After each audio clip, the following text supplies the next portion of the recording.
لا أنا ويا المرجعية لا زلت مندق جدا، والمرجعية علاقتي بها جيدة جدا، لكنه أنا أشكلت على الأداء السياسي. بالمناسبة مرجعيتنا لطالما أكدت على ضرورة عودة الضباط، ومحمد عبد الله الشهواني يسمعني.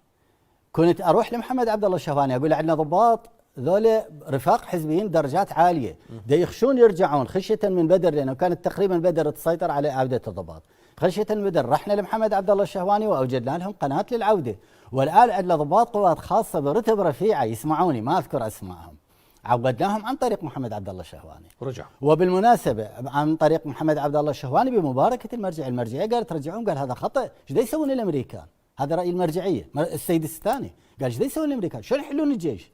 شوف كان معارض، قسما بالله كان معارض جدا، واعطانا الضوء الاخضر بالتحرك بمرونه انه رجعوا الضباط. والان منهم كانوا فدائيو صدام، يعني مو فقط مشغول بالاجتثاث وانما يعتبروه من الاجهزه القمعيه. تبكلنا رحنا المرجعيه الان هذا مزاجها في نعم. تقويه الجيش الى الان اللي يدق على اعاده هيبه الجيش العراقي المرجعيه.